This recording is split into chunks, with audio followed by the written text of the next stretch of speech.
What's up guys, welcome back to my YouTube channel. My name is Jewel. I'm an attachment coach, and today in this video I'll be talking about the first stage of healing anxious attachment style. To help you understand better, I wrote out a script, and if you can relate with this story that I'm going to read right here and the points that I'm going to be pointing out, you're probably in the first stage of being anxiously attached. So the persona in this story, I haven't given her a name, but I just refer to her as she. And she's having some troubles with her relationship, and she has come to me for advice and guidance. So hi Coach Jewel, I need your help. My relationship with my husband has been really tough. I feel like I'm always on edge. He's always doing something that upsets me, and it feels like he doesn't care about my feelings. Now, just the opening part of that statement, you can see there's a lot of overthinking about the partner's and intentions towards her, and worrying too much about their actions, and that is a sign of projection. So in the first stage of being anxiously attached and you're in a relationship, you will realize that you project a lot towards your partner. The feelings of insecurity that you have, you put them on your partner through overthinking and maybe worrying too much about their actions. So let's go on. I try to tell him how I feel, but he either brushes it off or says I'm overreacting. For instance, last weekend, he went out with his friends without telling me. I found out through one of our mutual friends' Instagram stories. It hurts so much because I feel completely ignored and unimportant. I couldn't stop thinking why he didn't tell me. Doesn't he care about how I feel? The second thing I want you to notice is assumption of intentions. You assume that when your partner doesn't reply to your texts on time, they don't love you. When they go out on their own and they leave you, they don't include you, they don't care about you. So you assume a lot of your partner's intentions. As you can see here, the persona is really assuming her partner's actions, and this is a sign of projection as well. I was so angry and hurt, and when he came back, I confronted him about it, and it got into a huge fight. Another sign that you're in the first stage is a lot of confrontation and fights and arguments between you and your partner. Now, the key, most important thing that you have to understand about stage 1 of being anxiously attached and going towards a path of healing is that stage 1 involves a lot of ignorance and projection. You're ignorant about your own actions that might be affecting how you're feeling. You're ignorant about the patterns that you have that might mean that you're anxiously attached, and you're overly focused on your partner's actions, and you want to change them so that you can feel secure in your own skin. But unfortunately, that does not work. That is a lot of projection. You want to change them, you're overthinking their actions and such things.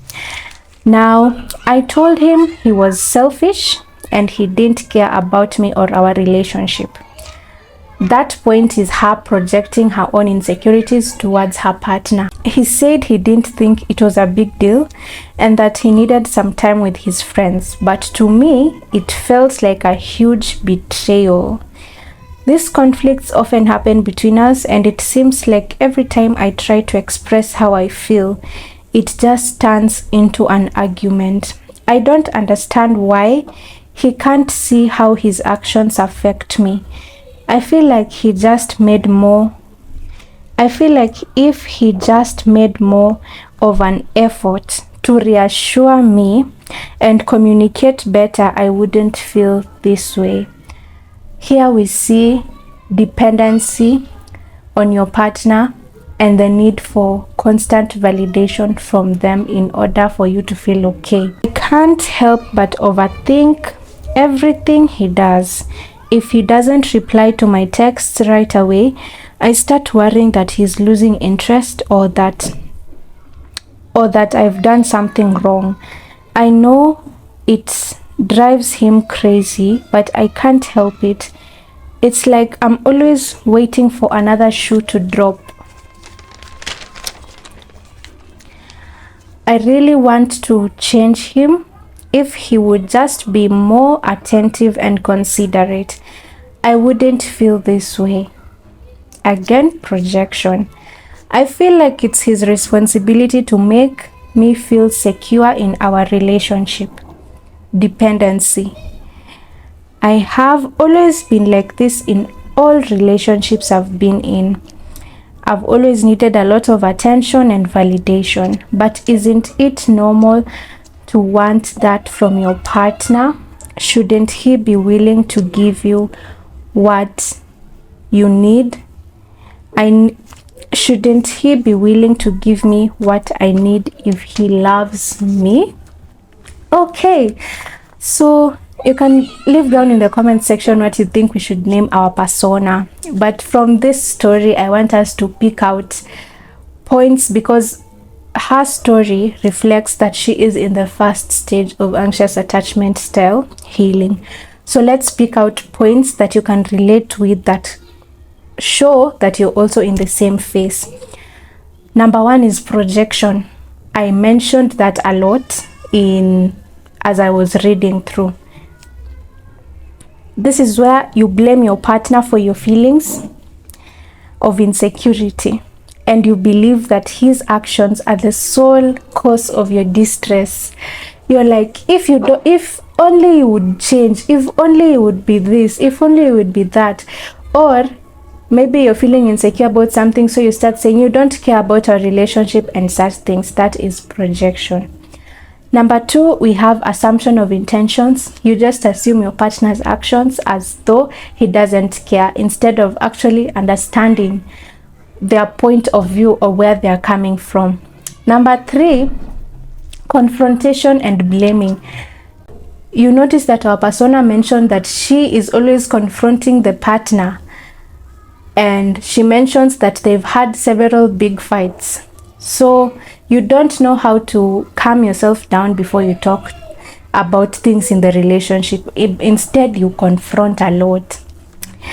Then dependency on your partner for validation. If your partner doesn't validate you or tell you things to calm you down, you don't know how to calm yourself down. You're so dependent on them for validation.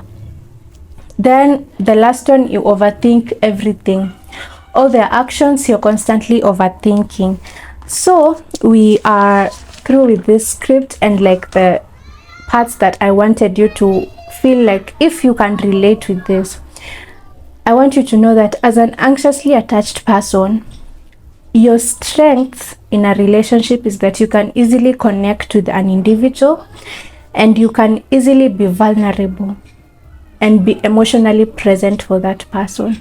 And that is a great thing for a relationship.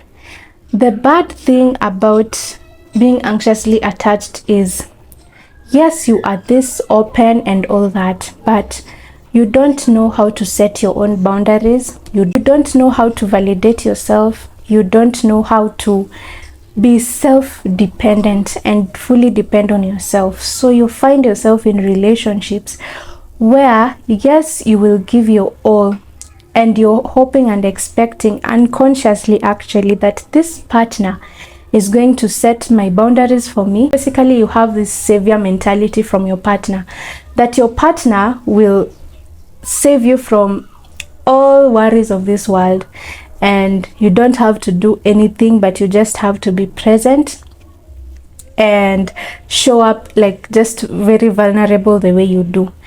The problem about this is not everyone has good intentions, number one, and it is extremely exhausting for a full-grown adult to take care of another full-grown adult in terms of their boundaries and stuff like that. So because you are so dependent, you don't know how to depend on yourself. All your life, when you get into a relationship, you're hoping that the partner is going to fulfill all your needs, and that is why every time you want to go into a relationship, you will want to find a perfect partner who will fulfill all your needs. Number one, that is unrealistic, because They can't read your mind and know this is what my partner wants at this time. You have to learn to be self-dependent, and you have to learn to take care of your own needs. If you find yourself in this situation where you are in a relationship and things are unfolding the way our persona's relationship was unfolding, your exercise today is, I want you to sit down with a pen and a paper and ask yourself, if I was cast a spell at birth and I would never have a partner in my life, a romantic partner that is, I would never have a romantic partner and I would have to live life on my own and be self-dependent, how would I plan and how would I organize my life from that point of view? Just knowing that you are on your own and you have no one else to depend on to set your boundaries, etc. Ask yourself that question. And if you are really anxiously attached, you will find that answering this question is difficult. Do you know why it is difficult? Because all your life you have been overly dependent on people to make you feel happy, to fulfill your needs, that you don't have the muscle power to do it on your own. But this question is a starting point to know, okay, so if this partner was completely out of my life, how would I have my life ordered? How would I go about things? What would I do different? What would I change? Now you see what you've written down. After you've written down maybe just a general overview, pinpoint details from those general overviews. Pinpoint, like, let's say if you say, I would take myself to the best education, I would take care of myself in a healthy way. Now go into details in terms of education. What exactly would you do there? In terms of being healthy, what exactly would you do there? And then follow that and start doing that slowly by slowly. In doing this, you are learning to become self-dependent and self-reliant. And you see how our persona is really confrontational and projecting a lot and ignorant of their own behavior. This question, answering this question, helps you come to yourself and actually focus on yourself and your needs. If you can take care of your own needs and you can take care of your own boundaries, you won't need a man or a woman to do that for you, because you know how to do it yourself. And because you have boundaries, you can tell if a relationship is not healthy for you or whether the relationship is healthy for you. I'm hoping that you have really enjoyed this video, and make sure you like, subscribe, leave a comment and share it with someone who needs to hear it. And thank you so much for watching till the end. Make sure you follow me on my social media platforms at Jewel Obed on all my platforms. And if you would like to book a one-on-one call, I have a link in my bio and you can book a session from there. Thank you so much, and I will see you guys in our video tomorrow, where I'll be talking about stage 2 of being anxiously attached and in the process of healing. Thank you so much, and have yourselves a blessed rest of your day. Bye.